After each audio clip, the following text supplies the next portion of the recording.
Pilots, flight crews of Reddit, what went wrong on your flight that the passengers never knew about? I'm a bush pilot in Canada. I was working the right seat of a turbo otter, my first ever flight in one, so I was still getting used to the setup. We were taking off from a short strip in the middle of nowhere with 6 drillers in the back and a bunch of gear. Captain started the engine as I was just finishing up the passenger briefing. He started rolling down the runway as I was just getting seated. I thought he was just positioning the plane to prepare for takeoff, but then he gave it full throttle. I didn't even have my seatbelt or headset on yet. I'm focusing on getting this stuff on when I realize something isn't right. Getting closer to the end of the strip, Captain starts to panic as we aren't getting airborne. His hands were shaking like mad and he kept reaching for things, but he couldn't figure out what was wrong. I think he was too busy looking at the trees and creek right ahead of us. I realized the problem. He was in such a rush to leave that he didn't do a pre-takeoff check.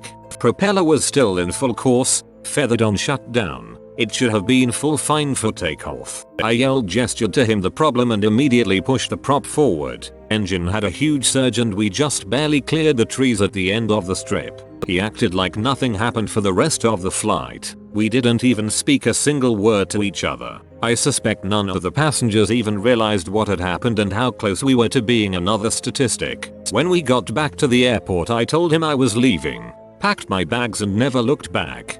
Great example of why checklists and procedure are always so important no matter how good someone thinks they are. Girlfriend is a flight attendant, so I asked her for a few stories. 1. Upon landing, one of the tires blew out. It pretty much just resulted in a bigger jolt than usual, and although a few passengers commented on it, the crew just played it off as a more or less regular landing. Girlfriend, what are you gonna do? Tell everybody a tire just blew and get them all panicked? 2. At least once a week, there's an armed, plainclothes federal air marshal riding on the plane, usually in first class. They're there as a security measure, in case the cockpit is breached or something. Even if people are aware that air marshals are a thing, usually portrayed in Hollywood as escorting a criminal, they don't realize the frequency with which the marshals ride along on planes. 3. A guy on the plane was from a connecting flight from a Eurasian airline, with a boarding pass under some other woman's name. The woman happened to be on the flight as well, so he obviously didn't belong.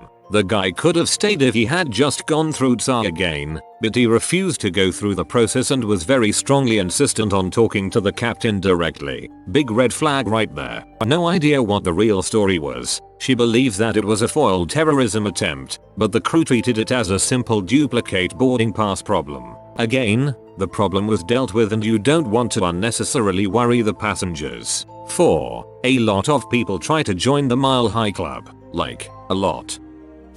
I wasn't the crew on either, but my service had 2 pretty severe bird strikes within several weeks of each other. One was a hawk of some kind and the second was a duck. The duck strike happened with a patient loaded, evidently just as the pilot was flipping his NVGs up. The duck came through the windscreen and went to smithereens along with all the plexiglass. I helped clean up the back of the helicopter later, and it looked like a duck had swallowed a duck of lit dynamite. The strike also happened at the exact moment the med crew had pushed a medication that relaxes all the muscles in the patient's body including breathing muscles, and in spite of the chaos they continued their procedure and successfully controlled the patient's airway. The pilot also continued the flight in spite of being covered in duck blood, guts, feathers, as well as his own blood from his broken nose. The crew, and the other bird strike crew, received commendations for their calm composure under the circumstances. It's pretty mind-boggling the damage a several pound bird can inflict.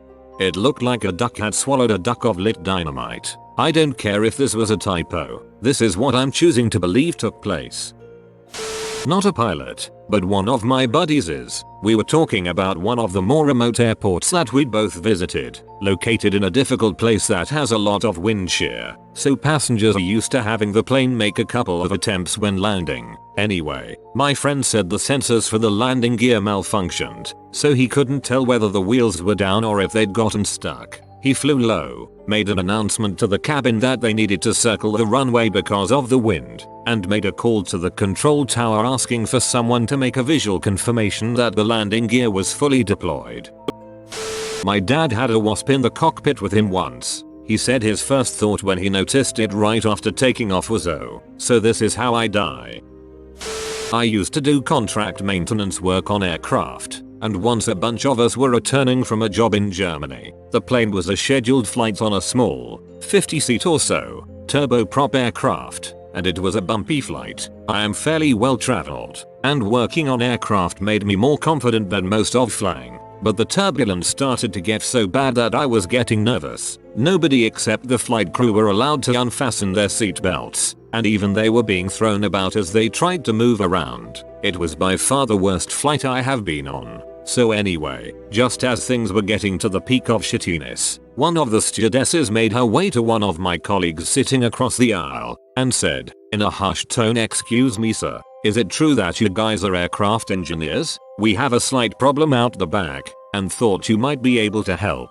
I honestly thought we were going to die, that the bumpiness was not down to turbulence, but some flight system had gone AWOL. I didn't know what the frick any of us would be able to do on unfamiliar equipment with no documentation, no spares and no tools. But sure enough, my colleague went off with a stewardess and disappeared through the door out of the cabin. 10 minutes late he was back, and of course we were keen to know what the problem was and if he was able to do anything about it. The problem turned out to be a ratchet strap on one of the cupboard doors in the galley was jammed, so they couldn't get the snacks out. The flight continued to be horrible, and the snacks were predictably crap. As a child, my family and I spent a few days in the Bahamas, and as we were at the outdoor airport single runway we discovered that we were flying an 8-seater single prop plane back to Florida. The first time taxiing down the runway, the pilots discovered something was wrong with the engine, so they pulled off to the side and made us sit next to the plane as they attempted to fix the engine. After being told that the plane was functioning again, we boarded and began to taxi down the runway again. I was watching the pilot and company pilot do their thing when I noticed the airspeed indicator dropped to 0 as we were about to lift off. At this point we were running out of runway, and I watched as the co-pilot jabbed the non-working gauge with his palm and the gauge began to work again. The pilots then looked at each other, back at us, then back at each other before laughing. Honestly, a not totally uncommon problem. Sometimes those gauges just get stuck, and a smack can unstuck them. Percussive maintenance sometimes really does work. Dad's a pilot, so I get to hear all of these. Good one that comes to mind. Mind you, he flies 737s for a major airline. Getting ready to take off at night, he sees a plane about to land on the taxiway he's waiting on. He immediately just starts turning on every exterior light on the plane. Other plane pulled out of final descent at like 500 feet. Cockroach in the cockpit. Red eye from LAX. One of us was strapped in while the other one hunted for the little sucker. We once brought a pigeon from Newark to Dayton. The little scavenger was hiding in the back eating pretzel crumbs. Just started walking down the aisle about 30 minutes into the flight. He stayed chill and I only had a handful of passengers, so we just let it happen. Shoot him off in Dayton. His family probably misses him. I was flying a Piper Navajo that seats 8 passengers out of a small airport. We were making all of our required radio calls. But because this was a small uncontrolled airport, some people in small airplanes will operate without radios or just don't care enough to broadcast their position. Anyway, we were doing our due diligence, but not long after takeoff and while leaving the traffic pattern, my FO says crap and takes control from me and make a relatively aggressive, for passengers at least, turn to the right. As he does this, I see a Cessna out my left window no more than 150 featuring below us. We essentially climbed through the altitude he was cruising at and turned to avoid him. Only one passenger noticed when we got to the destination and he told us it was a good move. Good times. It was a flight from Kansas to Oregon, and as we were mid-flight, a Hawk fricking dive bombed the wing and dented it. The pilot announced the subtle thud as minor turbulence, but the crew knew what had happened. No one knew how the heck the Hawk was flying so high. It was a smaller plane, so we only had 1.5 dozen people, not counting us crew members. The dent didn't actually mess with flight too much, but it's a heck of a story to tell. I fly on a Beechcraft 1900. C&D models, varies flight to flight, quite frequently. It's a similar size to what you described. In fact, every once in a while I'll see a bird shoot past my window at insane heights. But yeah, a Hawk saying frick this plane in particular is one heck of a story. Not me but my father. Years ago when Dad was flying the 767 for Air Canada, they were coming out of London Heathrow back to Canada in the winter time and some snow had started to fall. Heathrow 10 years ago was notorious for letting a dusting of snow hamper operations. Dad and crew expedited boarding and pre-flight as much as they could and pulled the brakes and pushed back early to get ahead in the queue for takeoff. They couldn't get a taxi clearance right away as a number of aircraft ahead of them had opted to wait for the heaviest of the snow to pass prior to taking off, and the controllers wouldn't move them out of the way. Dad basically begged them to move them ahead somehow, as he had been around the block a time or two and knew what was coming. But to avail, ground had them park the airplane and they sat loaded at the gate for 4 hours before all flights out were cancelled. Over 4 inches of snow. The airport's inability to deal with the snow and backlog of traffic meant that Air Canada couldn't get a plane out for 3 more days, by which time they had brought extra aircraft over from Montreal to try to relieve some of the buildup. So in this story, what the passengers didn't know is that if they were maybe 10 minutes faster boarding the plane, they wouldn't have gotten stuck in London for an extra 3 days. I was giving my sister and a friend a tour of the Chicago skyline over Lake Michigan. We are all having a good time. Suddenly, the engine goes quiet. A nightmare, especially because I only have one of them. The silence was noticeable and my sister looks at me and starts to panic. The engine comes back within about 3 seconds alive and well, and I head for the nearest airport in a small propeller plane. It is hard to hide the silence of the engine, but since it came back, I acted like nothing happened. I don't think they realize how critical of a situation it almost was. Contrary to popular belief, the propeller's primary function is to keep the pilot cool, because you should see him sweat when it stops.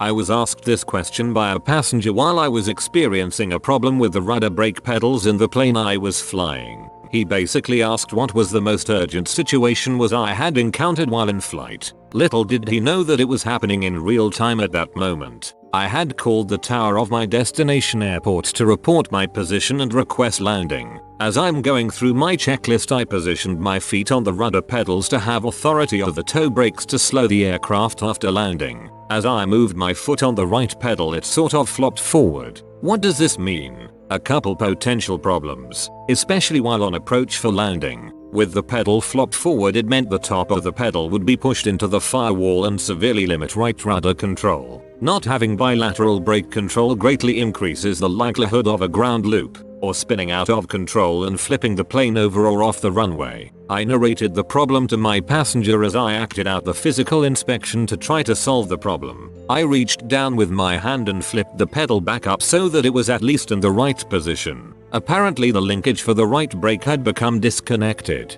I knew that if I put the plane on the numbers, I had almost 5,000 feet to roll out and clear the runway for the next aircraft. I made an uneventful landing and just rolled with light left brake and some counter steering to keep the plane under control while it naturally slowed. The controller asked me to expedite clearing the runway and I replied that I would, but I still rolled until I could just steer naturally off the runway. The passenger had no idea that I was encountering my first significant mechanical failure. I was just over 100 hours of flight time and working at a flight school as a dispatcher and front office person on Sundays. My passenger was someone that one of our clients had dropped off at another airport and was unable to pick him up. I told the guy I'd come get him after my shift if he'd cover half the rate of the plane of my choice. I was extremely familiar with the aircraft I chose, but a cotter key failed and allowed the brake linkage to disconnect. Everyone lived. As a kid, 8-9, I flew in a small plane with my Air Force dad and his friend. We lived in Minot, ND, big base there, and were flying sometime in winter. Later I learned we had such a long joy flight that day because the landing gear froze up, and we were flying around trying to get them to come down. As we were almost out of fuel, they were planning to crash land on the frozen river, when in the nick of time the landing gear unfroze and deployed. I had no idea though. It was beautiful flying above a winter wonderland. My brother was first stationed there. That place is a whole lot of nothing filled with a whole bunch of snow for a lot of the year, haha. You've been visited by the Banana Guardian. He will protect you and all of your bananas, but only if you comment "Protect us mighty doggo." If you are new to the channel, you can subscribe. I publish new videos every day. Until then, check another video, or don't. Either way, have a great day, you magnificent people.